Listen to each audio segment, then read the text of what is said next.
All right, we're going to get started momentarily. Steve's going to kick us off and introduce. Oh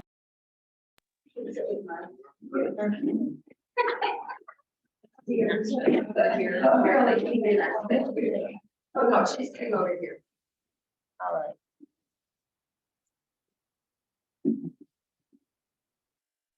Can everyone on Zoom hear me? Give a thumbs up if you can hear me. People on Zoom, if you can't hear, you're welcome to speak up anytime to tell us to adjust the volume. Hi, Dr. Lewin, can you hear me? Yes, see, I can. No? Thank you. Sorry.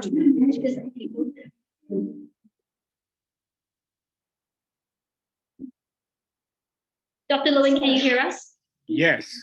Can you hear me? Yes, we can hear you. Okay, we are hybrid mode. Good. Thank you. Hi, everyone. Welcome to the Olmsted Community Alliance West District meeting. Really glad and thank you for sharing your evening with us. I know we had a lot of fun competing events this evening, so thanks for choosing your parts. So we'll start out quick agenda. This year's Olmsted Community Alliance meetings will be starting off hopefully with last presentation and more like a conversation, open house, ask your questions. So we're doing this open house thing at the start and at the end. So if you have any questions that you want to ask a specific staff person, you can ask us during those two windows. We'll be going through a community engagement plan for the year, West District projects, upcoming plans for the 5-year plan, as well as any additional questions. If you want to see the agenda, it should be the one with the 4 photos, or you can also scan the QR code.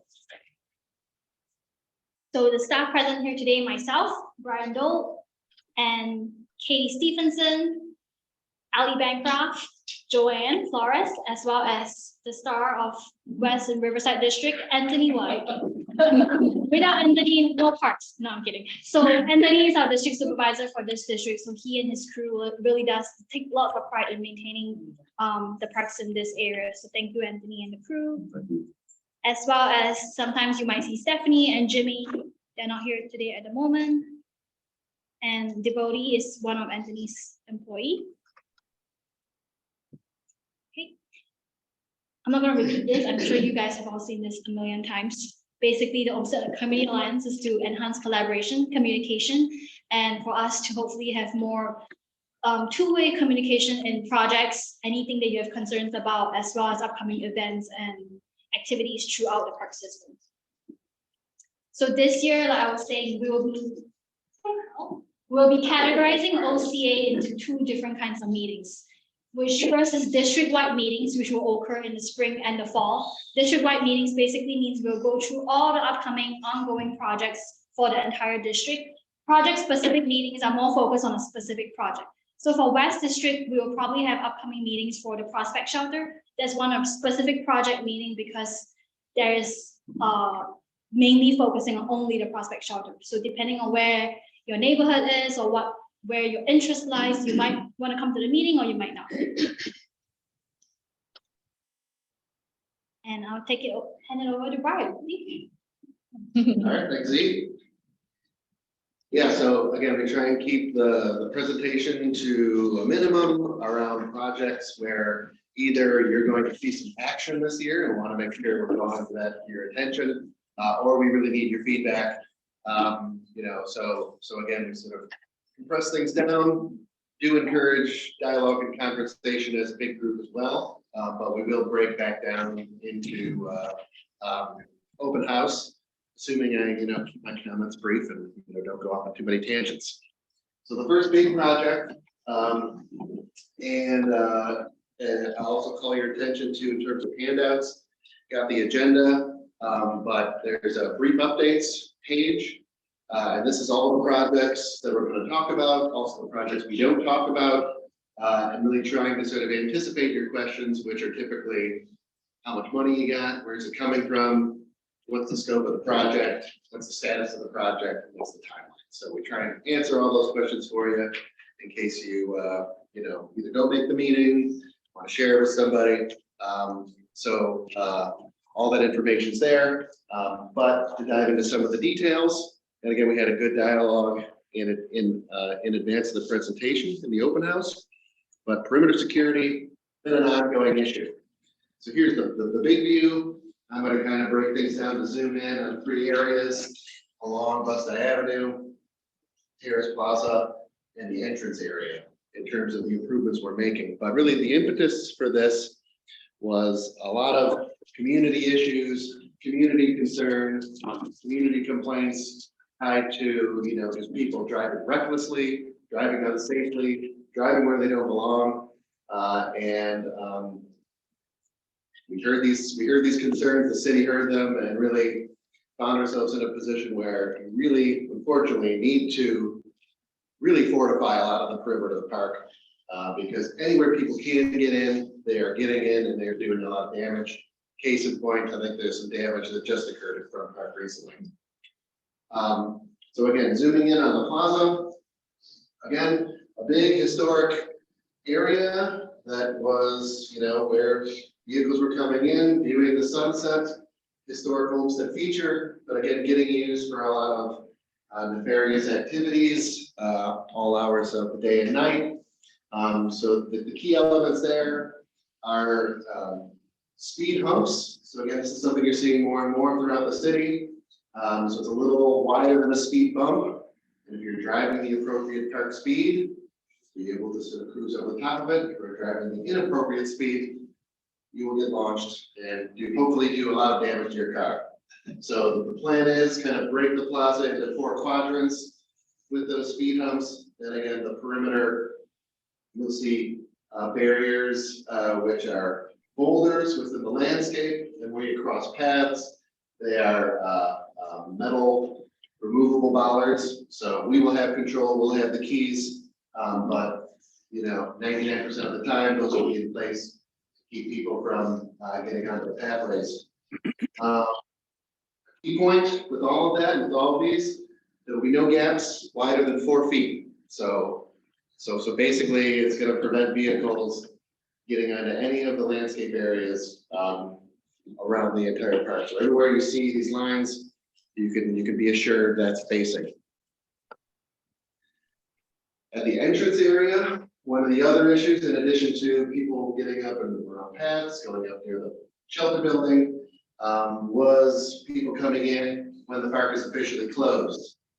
So within this park, there's going to be solar powered barrier arms that are going to be up during the daytime, and when the park closes, they will go down. If by chance you end up in the park after hours enjoying the park appropriately, you will be able to leave. You won't be stuck in the park overnight, but you will not be able to get in. Anthony will have control of this, so if he needs to emergency access, that'll all be accounted for. The park will be physically closed in the evening time, right at the entrance. We had explored this a little further back within the park, but again, that would, the further you let it in, the issues with observation, the issues with people being able to get in and hide. So that's been moved out closer to the street. So that's really, again, in addition to all the boulders, and there. Then along Olmsted Avenue, again, the entire perimeter inside the pedestrian path. That was a conversation we had about outside and inside. Due to this being a street, the decision was made to move to the inside of the pedestrian path. So there will be a little bit of space that will need to be monitored, but that would really just allow a vehicle to get off the street onto this pathway, and hopefully the fact that you cannot get any further in, that'll be a deterrent. But additionally, on top of the boulders, double row of trees, to sort of again continue to encourage people to stay out of the park, to sort of enhance that sort of barrier at the edge of the park, and restore some tree canopy, which will again prove hopefully beneficial along Olmsted Avenue with a lot of the traffic calming, which is a separate city project. We talked about that last year quite a bit. The city has had a public meeting about that. We do have panels that can talk about that further, but that's in your notes. So again, before we move on, those are the three main visuals. The city has a contractor on board. They are finalizing the paperwork. And this project, I've been assured, is a 2023 project that will be starting relatively soon. We have already heard one comment in conversation from our district supervisor and also the community that advising that perhaps speed humps along the access road would be beneficial, potentially lined up with the playground area where people are potentially moving across the roadway. Because it seems like wherever anyone can hit the gas, they like to. So that note, we'll get back to the city on this meeting. But any other thoughts, any other concerns, observations?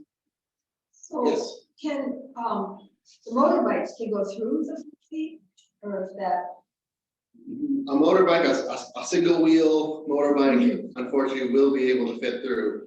It'd be quite the challenge to physically prevent them from coming in. Yeah. Part of the discussion was if we can minimize the need for law enforcement to respond, we'll have a better chance of getting comprehensive response time than comprehensive response. So if we could deal with not having to call them every time a vehicle drives in or a party gets gathered with speakers blaring out of the trunk of a car on the park pathways,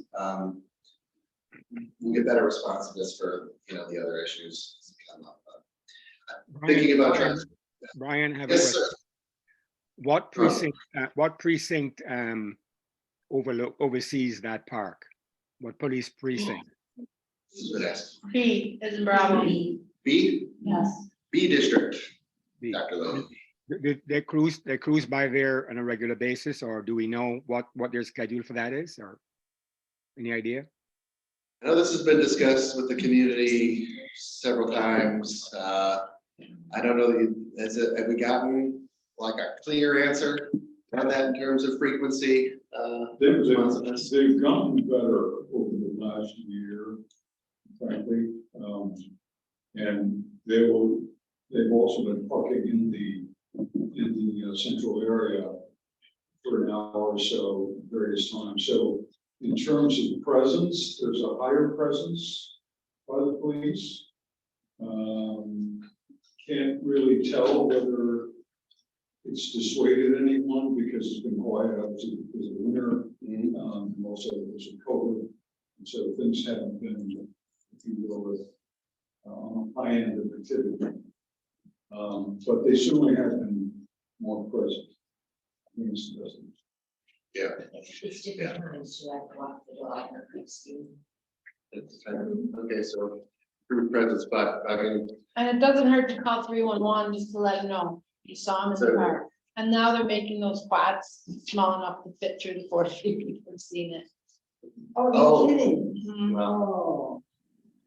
yeah, so I would again, think- agree.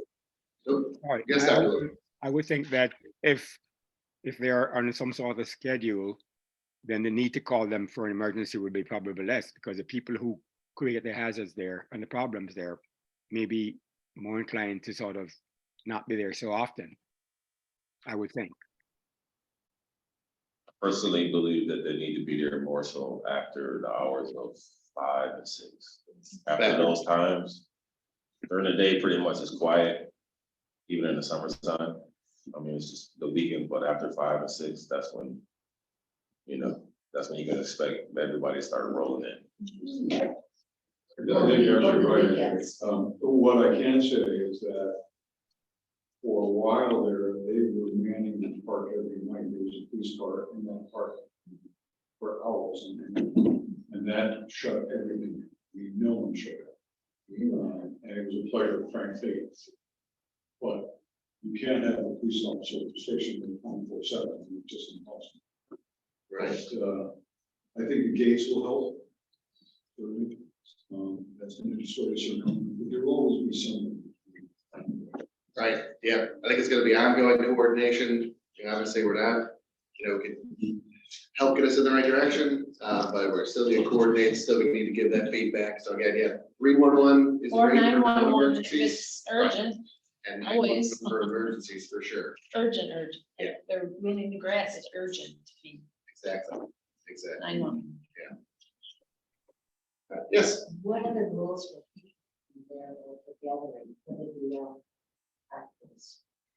park rules for picnicking and gathering. So we do have one rentable shelter in Front Park, which can be reserved.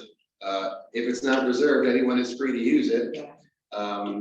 In terms of gatherings of a certain size requiring a permit, I don't actually know the answer to that. Do we know? Usually the city says if you are above 50 people, and if you did not have a permit, they have a right to tell you to leave.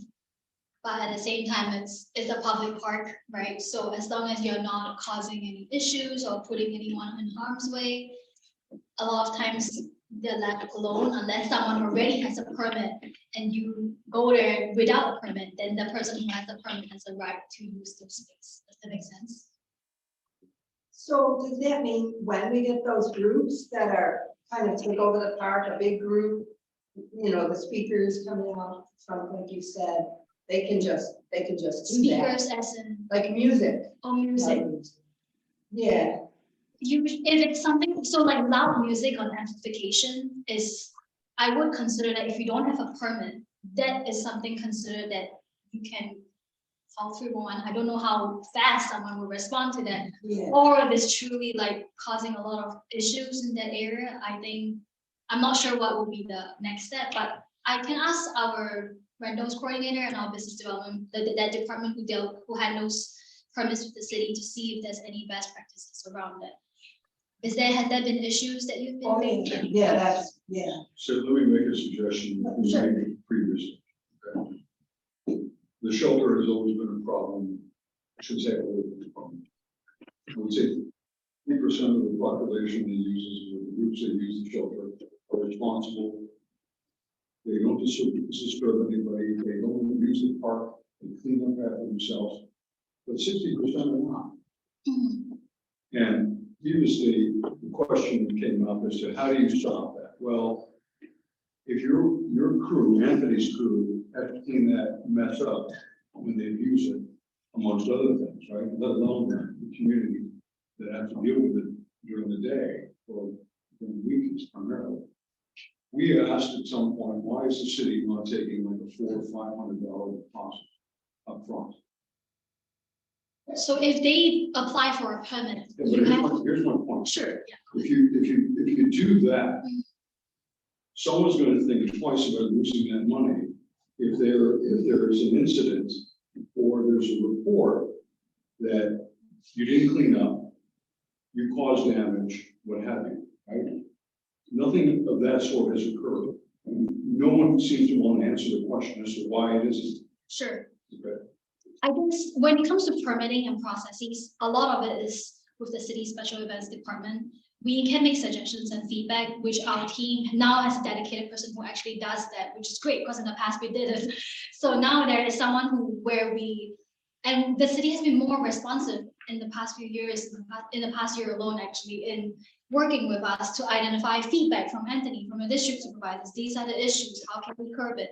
So I think it's over time a learning process, would you agree? And feedback from you guys like that is really helpful because anything from the OCA meetings, we do report it back to the city and say like, this is the feedback, this is happening at Front Park, what can we do to like slowly mitigate or slow down, or how can we have more police enforcement around certain things? So, but when it comes to the permitting process, it may be a good idea, but at the same time, we can't make things happen like that overnight as much as some things we wish we Well, could. this has been something you're forgive me for interrupting, but this has been suggested 5 years ago. Okay, let me And- check and it. it's like falling on, and it's a simple thing to do, right? You sign up, you want to rent a shelter, you have to place a deposit, you're going to think twice, and then you have these DJs that are playing parties, right? You make them. So the permit process itself right now is already pretty complicated. I don't know. It's complicated. I don't know if anyone here It's has expensive. tried. It's already expensive. They put Hour. I was gonna say, Events, which is the city's concern. They don't want people priced out from being able to host events. But there If is a it's little, not equitably acceptable, then like, you know, that's a much larger problem. people want to have their little family reunions or Yeah. whatever, yeah. I Yeah. can totally So it's, see it seems on the outside to not be a tricky situation, but when you get into the details, and I think we've all experienced this, it is much trickier than you would think, and we know that, you know, the city can move at a glacial pace when there are. I guess also finding other ways to, let's say we know that this group, this specific group or often treasures the place, maybe having myself as the community engagement person, just go hang, visit them and say like, hi, like why, and maybe like chat and have a conversation, build a relationship, and maybe over time we can, maybe they didn't realize that it was actually takes a lot of time and work and money to clear up the mess, you know, maybe they don't know that, maybe it could be, there could be many reasons, and I think there are other ways to build and cultivate that, to mitigate that. I think the pricing, like Katie was saying, is a little bit more complicated than we think, so. But I think with some takeaways, we can circle back on that comment, get a straight answer from them on their position on the idea of a deposit. But also the great thing that we've got at the Conservancy is we have more staff keeping a very close eye on events, someone dedicated to events. So those sorts of things like checking in with Anthony on when the park gets trashed out, associating that with the permit, marking that so that next year we could, if we need to, deny that permit, you know, call attention to be like, here's the photos from last year, you know, go directly to those with evidence. So we're tracking things better on our end and coordinating better with the city. Again, we don't control the city, but we are, I guess, a better partner. We can certainly get an answer back on that. You know, that you said has been suggested. I think we've suggested it. It's fallen on deaf ears, or it hasn't been implemented, and we'll find out why, I guess. So, but events are a big thing. The other note I've got is with regard to enforcement. I'm sure there's a decibel level of noise that, you know, is not allowed at any time under any circumstances, permit or not.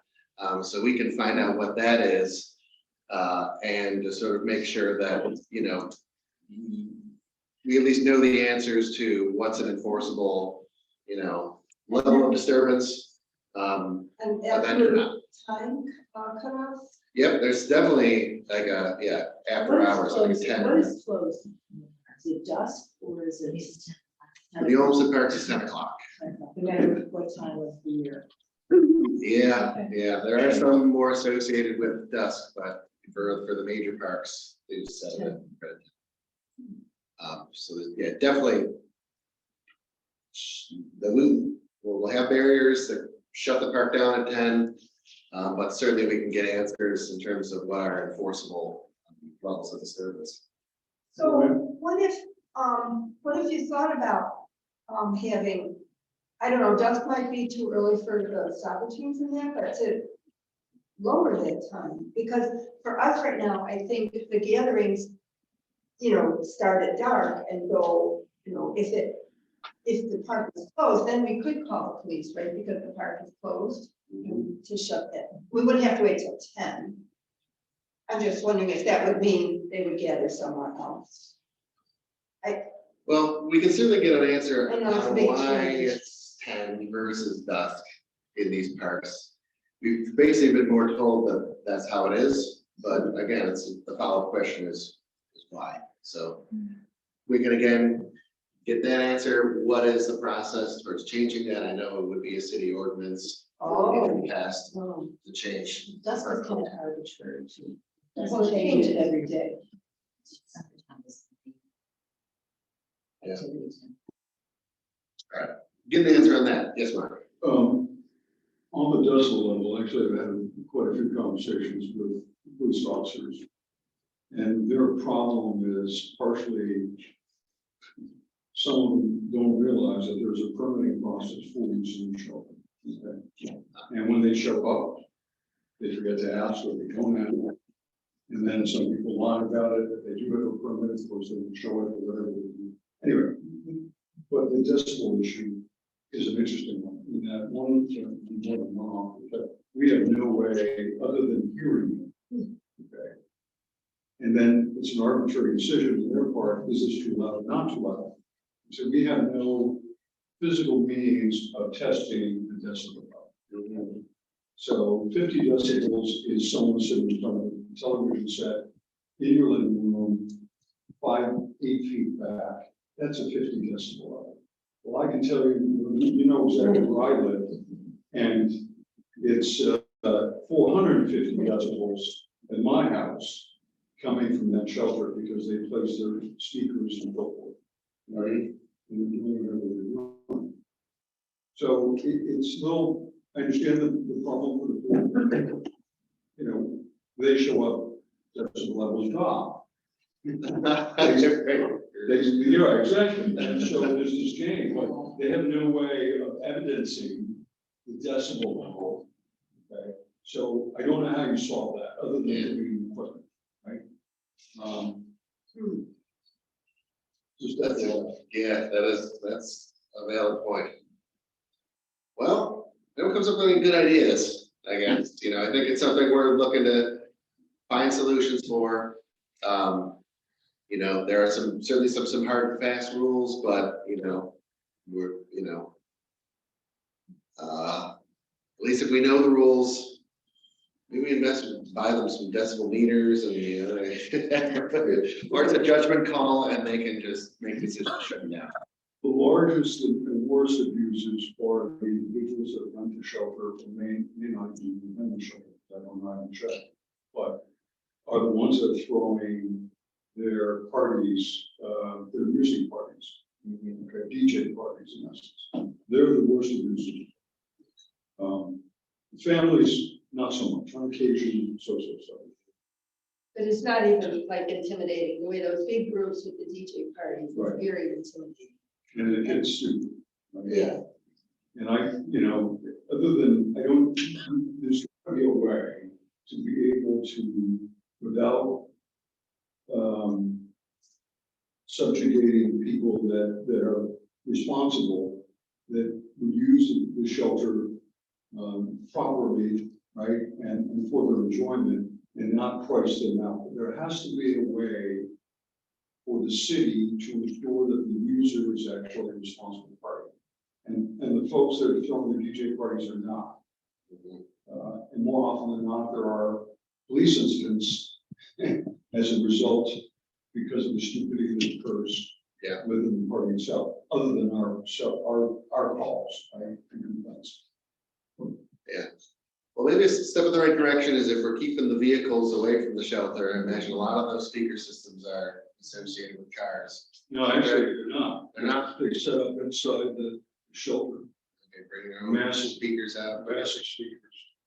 It's not the cars anymore. It's remote systems that are sitting in the shelter.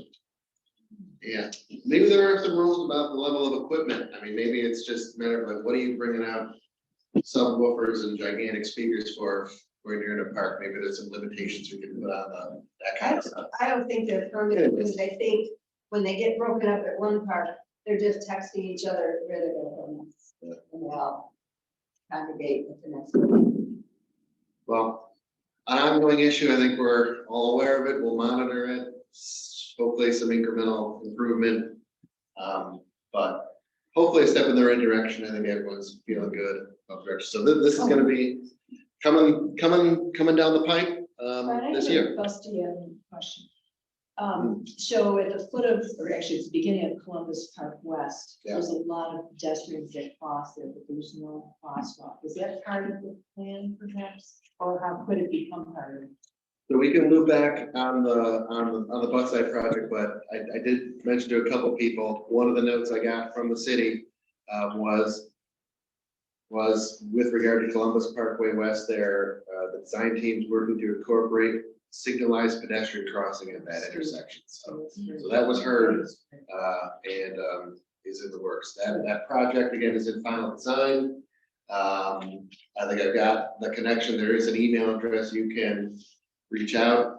I'll circle back with Taylor myself on that specific question. But yeah, they're doing a final design and they're gonna need DOT approval for that project of that. That is another one. I think they're looking at this summer, getting things rolling on that plan. All right, next project. So a whole lot of things going on here. Z and I both have some updates, but there was just a meeting today with HUD. HUD has funded some preliminary improvements for the city with regard to this building over the course of this month and to be completed by summer. Some very preliminary work on some abatement and replacing of an electrical panel within this building as a step one is going to be ongoing this year. While we at the Conservancy are gearing up for some more extensive engagement, more extensive planning, leading to a more extensive capital funding request through the state for renovation of this building. It's been going on a long time. And nothing's happened. It certainly has. I'll freely admit that even this $85,000 project, as we've been talking about for 2 years. But city has once again confirmed for me, they are putting this out to bid for the third time, but I think they have a new approach. And they're gonna get that project done this year. So I'll eat my hat if the next time we get together, it's not done. Oh, boy. So it's not caving in, right? Yeah. I'm gonna bring The up- project you're talking Right. about is the abatement and. Yes. That's the project. Yep, that is the project. Zion, do you want to speak to this slide in terms of the work? So for community engagement, we are partnering with the Collaborative Center for Social Innovation on a summer camp in the summer to engage youth to help us for them to identify engagement methods and also strategies for the community in the west side. So we are hoping that these youths, hopefully they live there, or at least some of them live in the neighborhood. And then we're also applying for a Trust for Public Land grant to enhance community engagement and mainly to potentially host a movie night in Prospect Park. But working up to that movie night is continue engagement with the Hispanic and Latino community in the neighborhood as well. So Riverside West as well as towards like downtown neighborhoods to engage them on what they would like to see in the Prospect shelter. And then eventually we'll have a movie night in August, September. Everyone's welcome. Oh, nice. And so the key part here is we applied for a consolidated funding application to New York State for money to go through the design process and full restoration of this building. And Katie, correct me if I'm wrong, but I think they said they liked our proposal, but they wanted to see better community engagement. Yeah, so the proposal, the application that we put in, not last year. Well, that's right, we didn't, 2 years So ago. it was 2 years ago, came back that they liked it, but they needed the community engagement to be completed before we applied, which is not a clear stipulation of the process. That was the feedback that we received from the state. So last year, we were going through the process and then this opportunity came up. So we decided to put a hold on last year's application so that we could take advantage of a more robust community engagement opportunity to strengthen the application for the CFA to hopefully get us all of the full funding that we need in order to handle the restoration of that building. The challenge with the state grants, of course, is that there's a match component. So the money is, it is not technically free. It comes to us and we have a 25% match that we have to raise in order to open up that funding. So that is a challenge for us. A $500,000 grant is great, but when you have to raise 25,000, or you have to raise 25% of that to unlock that funding, that is not easy. So I will most likely be coming to all of you to ask for different strategies to try to help raise some of that money. What would be the purpose of the activity in the building?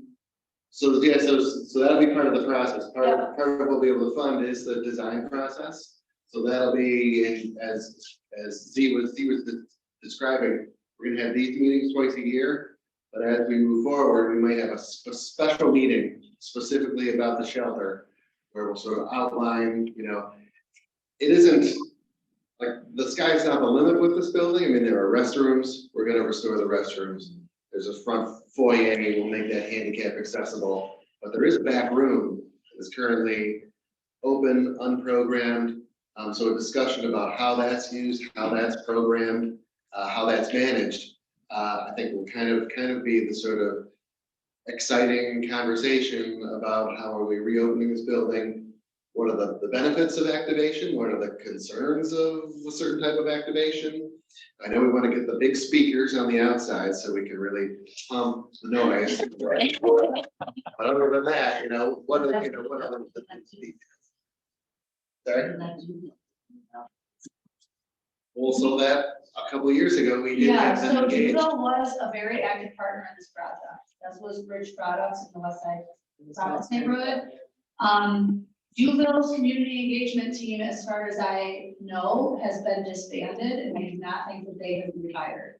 They did put together their Thrive plan, which was a full community engagement project plan. But I have not, since that team, the people on that team have left. I mean, one of them is now at the city, as the Commissioner of Public Works, so. Which could be a good benefit. Which is a great benefit, but, I have not been successful in reigniting that relationship with the right person because I haven't been able to find the right person.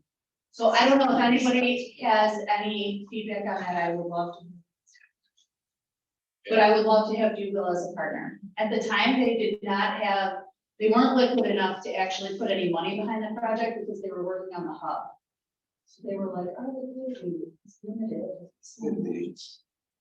But now the hub is done, so like. Yeah. I think they just announced about a major project. They did, Yeah, they did, of course. Gonna be a big giant building there. Yeah, they do. They know I'm coming for them. They acquired a lot of property. They have, Significant really. buildings too, so they're doing, I hope they're building a big building. Yes. So while the answer might be, not really clear at this point, I mean, it's important that it's not clear because we haven't really gone through the engagement process on what do people want to see. What's the So- square There footage was of that something there. building? Square footage of that room, what would you say? It's about half the size of this room? It's about right. It's not that yet. You take it from this door, cut it off from this door, to that wall, you about to start. Yeah. Yeah, and now that does open up another conversation, looking at Anthony, I know you're using that building for some storage right now. So, yeah, as we have this conversation about, getting more people in there, we gotta work out where is Anthony gonna store his equipment, so it's a good conversation, that it's gonna take some real thought. And, we're gonna need some help and resources, so looking forward to it when we can get the momentum, yeah.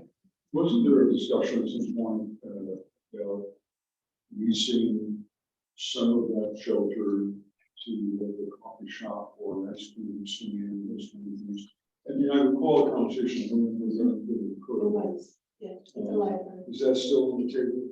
Yeah, it would certainly be on the table as a possibility.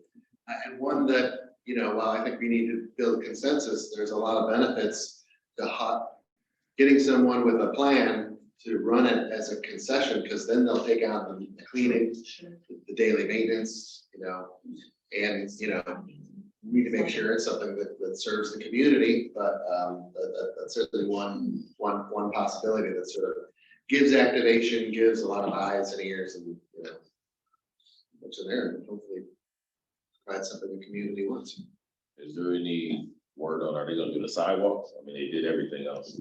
Is there any plan on redoing the sidewalks around? All right, So on the handout, that was another one I got with Nolan.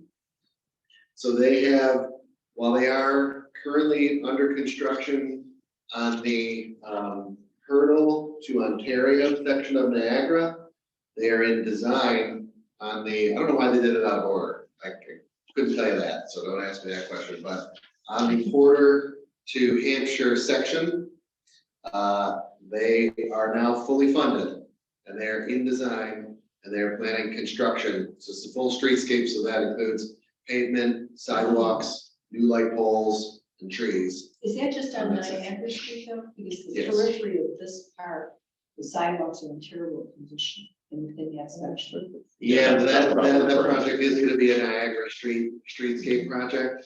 Well, that's good.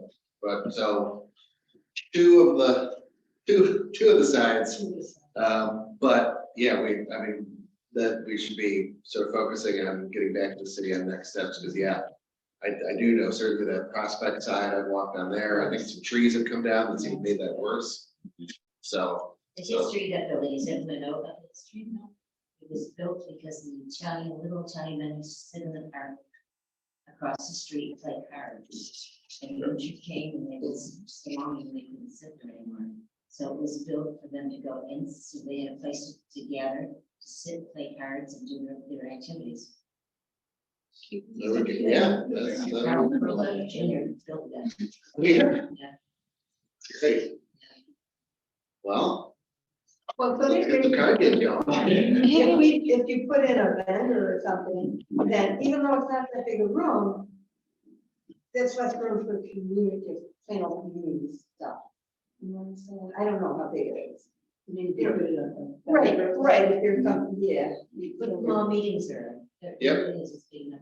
Yeah, so again, in terms of, this would be a building that we would write the RFP for that concessionaire, so we can put any stipulations we want. In terms of eating up the room, there are some other spaces. There's a small office and there's a mechanical room. So in terms of the build out of where's, what's behind the counter and in front of the counter, it may not all eat up the space.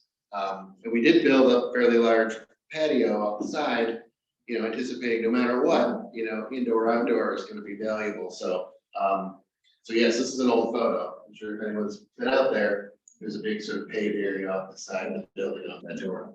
But yeah, still working with those. Can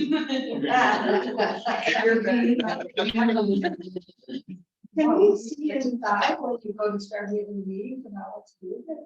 Sure, yeah. I mean, we could even, the next time we get together, if we're having a meeting specifically about this summer, if we're not in the building, it might be under construction. There may be some issues with, full access to the community, based on what's happening, but, certainly photographs of the whole space, we can certainly have that. So the point of the community engagement is to help BOPC determine what to include in the RFP. Does that make sense? And then following which, because whatever we write in the RFP should be what the community is in favor of. We don't want to write something which the community will end up being like, I don't want that. So that's why the community engagement is important. All right. Real quick, last project, we've got some park improvements planned for this year at Days Park. We had our horticulture team do our tour, all the park system. One of the issues we identified in Days Park was the central fountain area. We've got a shrub rose that's growing inside the fence. It's kind of gotten out of control. It's not very fun to maintain because it's got thorns on it. So we're gonna head in a different direction, some softer, less prickly plant material. But we do have plans to return the water plants. We're looking at inside the fence, replacing the roses with hostas. This is kind of a shady area. So hostas with inside the fence and then around, some sort of bright colors, some tough plant material around the outside. So some minor landscape enhancements to really spruce up something it's gotten a little difficult to maintain. Additionally, some maintenance challenges at the east end of the park towards Allen. We do continue to have issues with the buses going around, running up the edge. But it's also made some challenges for some small beds on the outside of the pathway that we made a determination because we're battling lesser celandine, a lot of crazy weeds going through there. It's probably best let's go back to grass, simplify the landscape, focus our attention on the center, and eliminate some of the areas that are being more of a challenge to maintain, at least for the short term. So again, some improvements to just sort of make sure that everything we've got is looking good in Days Park, and then going to continue coordination on what is going to be an ongoing challenge with the shade of the park, with the use of the park, is establishing and maintaining healthy soils, to establish and maintain healthy turf, for the community, for the school, for all the park users to enjoy. So as a part of that, this year, we've been working with an advisor from Elber's Nursery on a plan that, you know, from top to bottom is aeration, soil amendment, overseeding, fertilizing, watering, repeat, ongoing throughout the year. So we're gonna make another run at trying to get things heading in the right direction with regard to the turf within Days Park. But the key part is that coordination on the back end. There's been a lot of work in coordinating with the block club and the school.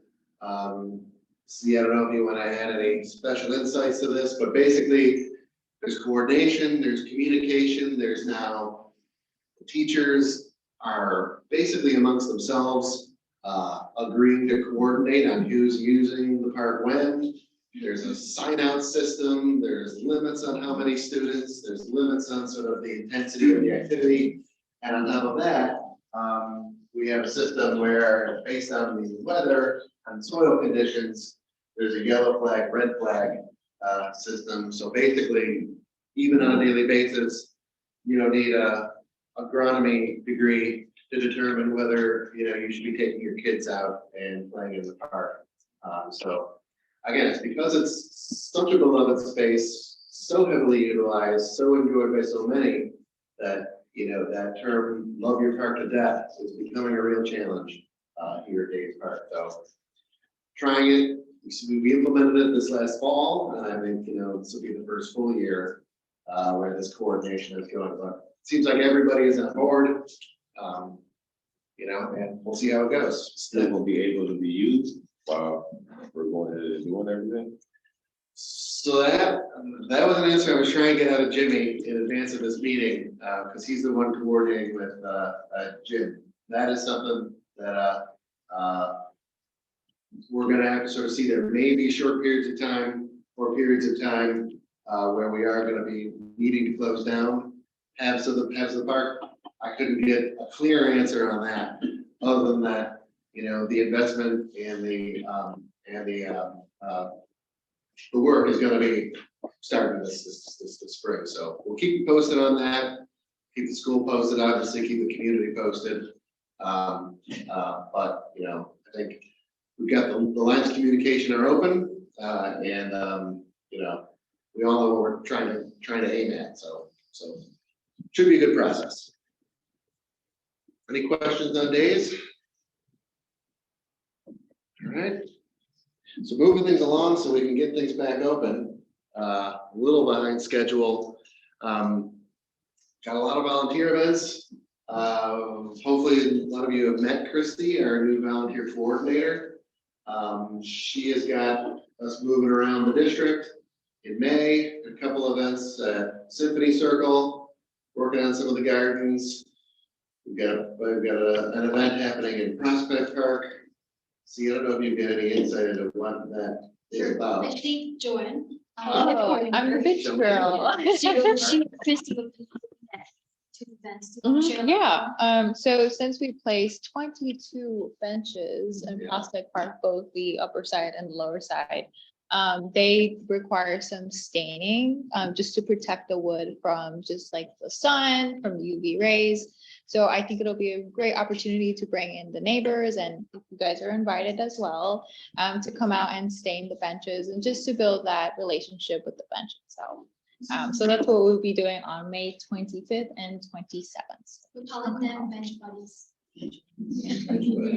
And they're up for commemoration. So if you want to purchase one and write like a personal message on it, like I'm the point of contact to do that. If you send like a Well, benches, the benches are available for commemorating. what is the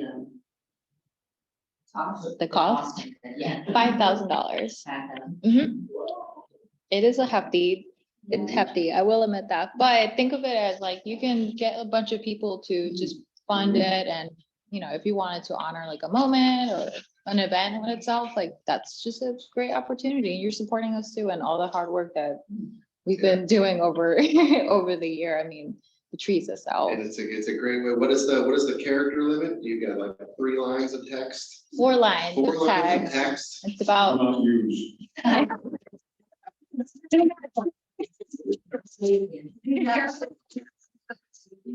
Something where we can actually, now, if it needed to be fixed or replaced, we would do that. So your investment is a little more. yes.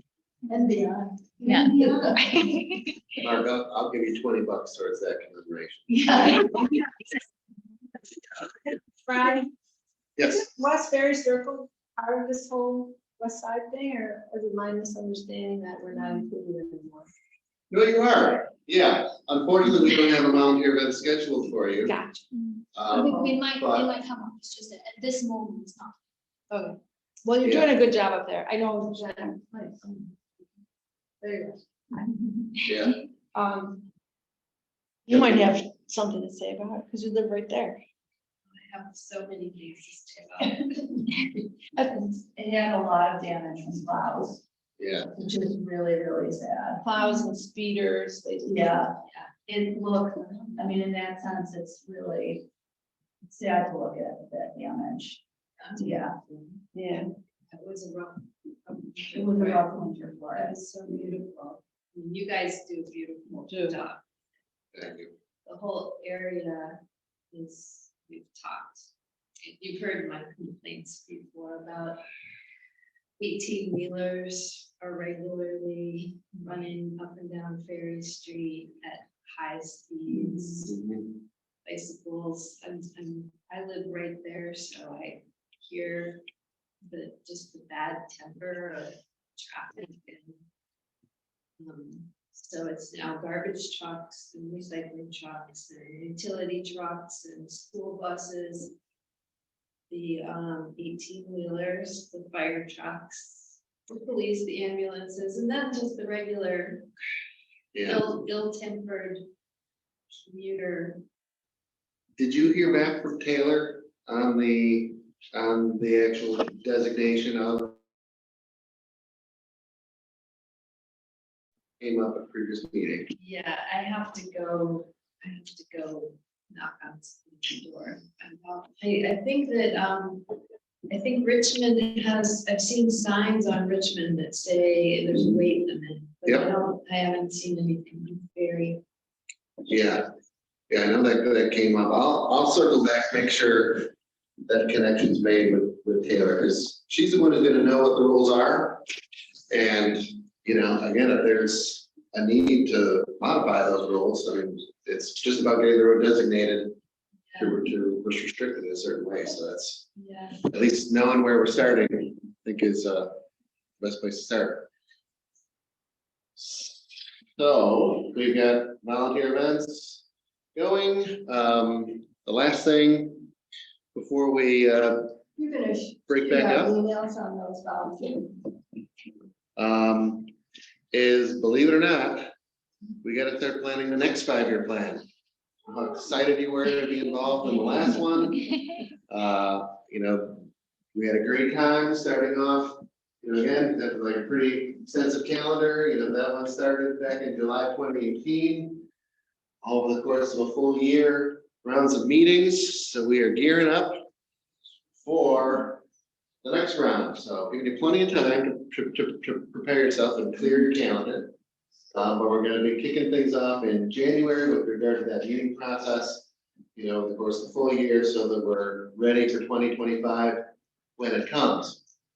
However, in starting this process, one of the things that we like to do, or is important to do, is gathering data about the parks and about the use of the parks, so that we can start our process with a lot of good information about how the parks are being used.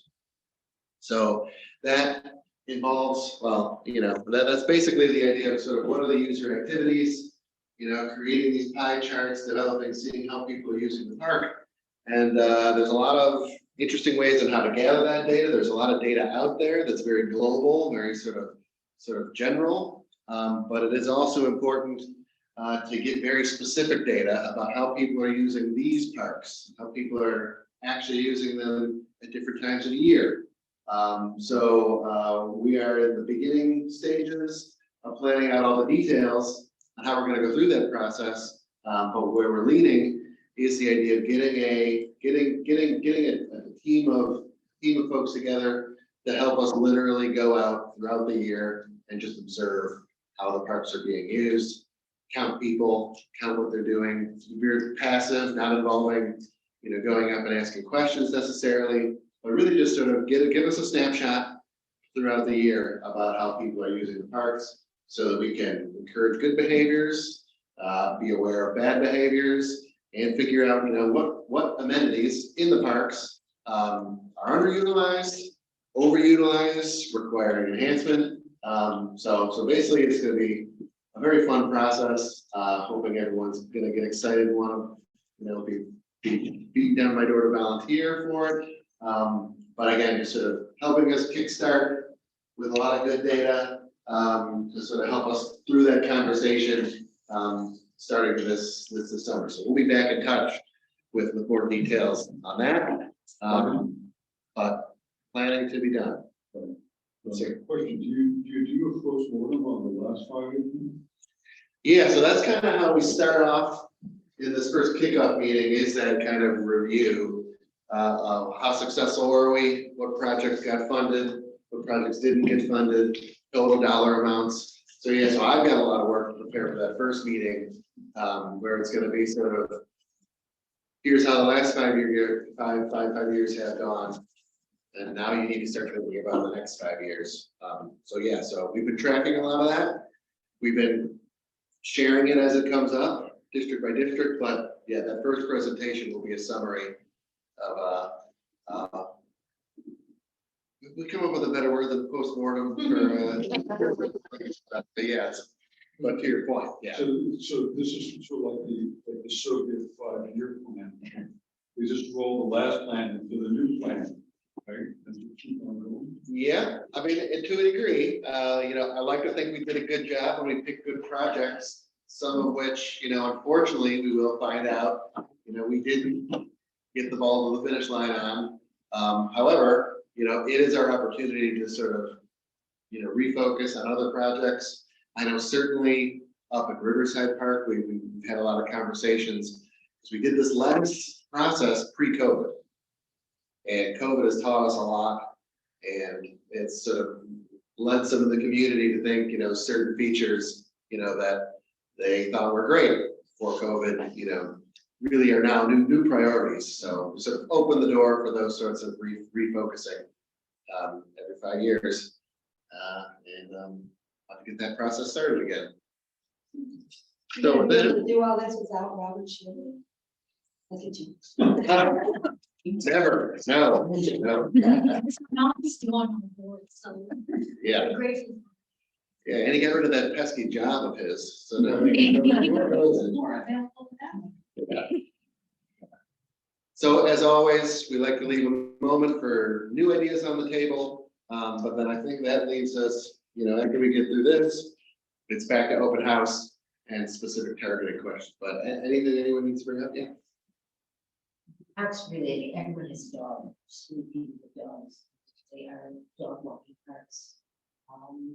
We always lose the recycling bins. But I think a couple years ago, I did one Parkway or where the Parkways, they continuous full of plastic bags. That would be a great thing to put in this parks, in all the parks. To encourage people to pick up. Yeah, so that, yes, I think we can, we'll get that back on the sort of discussion items. Those things are surprisingly, when you get like the fancy ones, that are like the really like the logoed, that sort of help remind you, they're actually surprisingly expensive. And those bags are like proprietary, so to get the ones that, pull up on the roll, there is a pretty, there's actually quite a bit of capital expense in maintaining things like that. Some people have. Right, yeah. Yeah. Yeah. Yeah.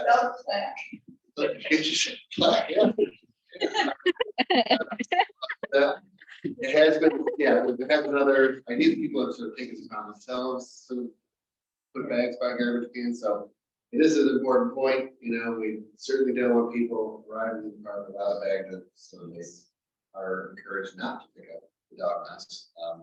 But that's a good point, let's get that back on the calendar. In addition to, sort of a broader conversation we're having internally about design standards, so to the idea of types of totes, types of containers, types of benches, picnic tables, you know, even the sort of signage conversation, we are internally sort of ramping up on establishing standards for things. So that's just something we can put on the list as well. So that's a great point. Any others? Yeah. Are you battling with the selling in all of us? It's fully natural. Yeah, I think at this point, I mean, some spots aren't as bad as others, but I don't know, how would you say this district, you know, that yellow flower that grows in the grass every spring? It's pretty much everywhere. Is there any cure for it, really? I researched that, I mean. Yeah. I mean, it grows at grass level, so you can't mow it out. There's a lot of things that, It's three, yeah, 3 ways, the two.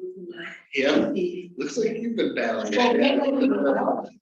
The, Columbus Park West, Mm-hmm. so you can see it.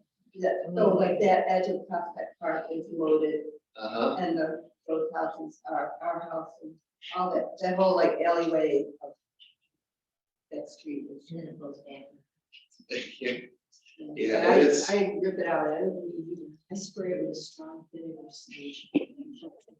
But it doesn't kill the roots, so it will come yeah, back. you have to, well, if you get, there is, I actually got some stuff from England that is bee safe. That I Okay. use. Oh. Yeah, last year was my first time, and you have to get it before it flowers. Mhm. So, but I mean, with you guys, good luck. Yeah, I mean, yeah. And See the benefit of the trucks in the past? We didn't have this problem. It's just moving across the northeast. yeah, it's a rough one. And I mean, for those of you who don't know, the city does have a moratorium on the use of herbicides in public spaces without a variance that requires, you know, a lot of steps to prove that as a threat to human health and safety. So something like that would qualify, so, And you know. it doesn't work anyway, because like with Roundup or anything, you're just killing it that year, and it kills all the grass. Mhm. So you have to reseed everything, and then it just comes up. I mean, it really. Yeah. Seeds, but I'm hoping that British stuff and see what I get this spring. Maybe they get defensive as edibles. Well, the problem is it's good for the bees because it comes up before the native stuff comes up, and the native stuff can't come up. Yep. So all the, yeah, everything that the bees and other things want to need for feeding, they can't because it squashes it out. We'll see how it goes. Every day, a new problem, but Is there it's anything, always pretty field far. is there anything on the horizon for coal disposal? For sure. We don't have any containers or anything like for disposal of coal. They come up there. For coal disposal. Because I'm tired of them using my bed for that. They just killed the whole back. end. Yeah. Yeah, maybe we need to get up with the coals on the lesser celadine. Oh. There we go. Oh. No, but yeah, certainly that should be, yeah, well, I think we gotta have an internal standard for, you know, those, you know, making sure they're not putting in the plastic totes and melting those or in the garden beds. We don't have no option for them, so that's why I think that should be on the table. We have to come up with something. Yeah. I mean, I guess, you know, the big conversation we can have is do we want to provide grills for ours? Something we got one vote for now. Yeah, so I had something I guess we'll circle back on. That's a good point.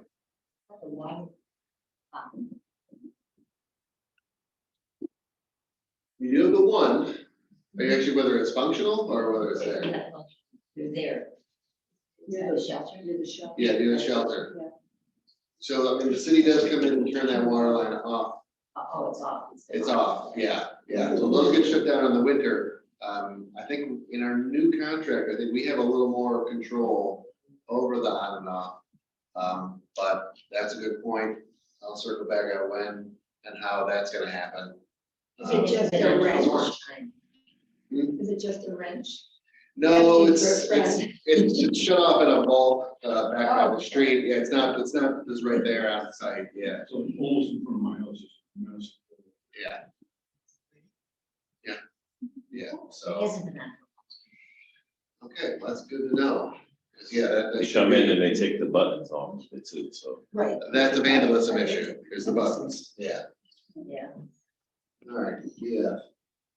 Get that sorted out. Maybe So, anything else before we open it back up? I think there are a couple. Yeah, I think it's just, yeah, again, so, I mean, Z's doing a great job reaching out to new groups, but we do encourage you all to think of yourselves as representatives of a larger group, and please go back, share that information, bring people with you to the next meeting.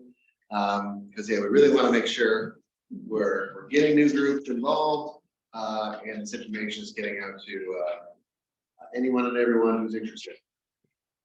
So thanks, and I think we've got the boards back out, so we can continue the conversation, in the room. I think there's some dessert. Schematics of the perimeter security, is it available online in any way?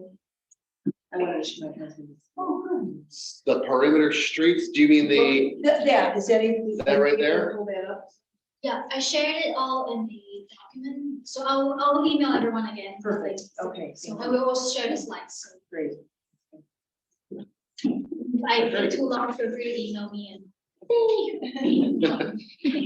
all right, thanks, everyone, and, you know, stick around next week. Yes.